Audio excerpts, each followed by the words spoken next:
কতিপয় কিছু স্বার্থান্বেষী মহল বিজেপ থানা বিএনপির সাবেক সফল সভাপতি ও 39 নং ওয়ার্ড বিএনপির সাবেক কাউন্সিলর জনাব সরফরাজ কাদের রাসেল এবং 39 নং ওয়ার্ড বিএনপির সাবেক সফল সভাপতি জনাব আশরাফুদ্দিনের বিরুদ্ধে জোরপূর্বক আমাদের অত্র এলাকার 9 নম্বর ঘাট সংলগ্ন এলাকার একজন ব্যবসায়ী, যিনি সিমন হোস্টেলে ব্যবসায়ী দোকানদারি করে, ওখান থেকে ওনাকে অপহরণ করে জোরপূর্বক জবানবন্দি নিয়ে তাকে অপর্যপরি মারধর করে এবং মিথ্যা স্বীকারোক্তি নিয়ে তার থেকে বিভ্রান্তমূলক তথ্য নিয়ে সোশ্যাল মিডিয়ায় প্রকাশ করে। যেহেতু আগামী অত্র এলাকায় একটি স্থানীয় নির্বাচন, সেই নির্বাচনে অত্র এলাকার সাবেক সফল কাউন্সিলর জনাব সরফরাজ কাদের রাসেল নির্বাচন করার জন্য মন স্থির করেছেন। তারই আলোকে একজন জনপ্রতিনিধিকে হেয় প্রতিপন্ন করার জন্য আগামী দিনে যিনি নির্বাচনে যাতে জয়লাভ করতে না পারে তার রেফারেন্স টেনে কিছু স্বার্থান্বেষী মহল উঠে পড়ে লেগেছে।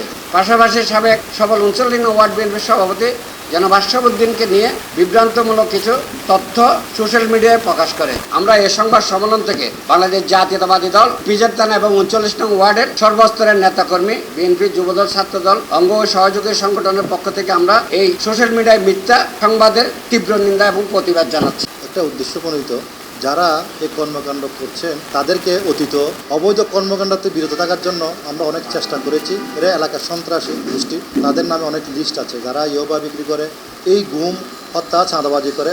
অতীত তারা সেগুলো করেছে। সেটার প্রতিবাদ করতে গিয়ে বারবার আমরা হিমশিম পাই। আমরা যখন বিএনপির উদ্যোগে আমরা নেতৃবৃন্দ এর বিরুদ্ধে প্রশাসনিক ব্যবস্থা নিয়েছি, সেটার প্রতিশোধ হিসেবে এই মিথ্যা একটা আশ্রয় নিয়েছি। এটা সন্ত্রাসী গোষ্ঠী। ইনশাআল্লাহ আমরা আইনিকভাবে যা করার তা করব এবং এসব সন্ত্রাসীকে 39 নম্বর ওয়ার্ড তথা বিজেপ থানায় কোনো স্থান হবে না। আমার নাম মোহাম্মদ কাইসার, আমি নিয়মরি হোটেল করি। দীর্ঘ 15 বছর চায়ের দোকান। আমাকে কিডন্যাপ করে নিয়ে গেছিল। নিয়ে যাওয়ার পরে অনেক মারধর করছে।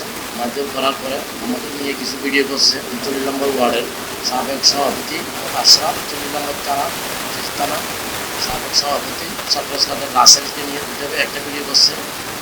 দুজনকে নিয়ে ভিডিওটা না করতে চাইলে আমাকে অনেক মারধর করে। এটা আমার বর্ণনা না, এটা হচ্ছে তো ওনার বর্ণনা। শাহানুর এবং সাজ্জাদ, ওরা দুজন আমাকে যেটা বর্ণনা দিতে বলছে, আমার জীবন রক্ষার কারণে আমি এই বর্ণনাটা দিয়েছি ওদের মোবাইলের মাধ্যমে। এরা তো আমি চিনি না কারা। ওরা আমাকে চাঁদা চাইছিল আমার থেকে 5 লাখ টাকা। আমি চাঁদা দিই না বলে আমাকে নিয়ে গেছে। নিয়ে যাওয়ার পরে অনেক মারধর করার পরে ভিডিও করছিল।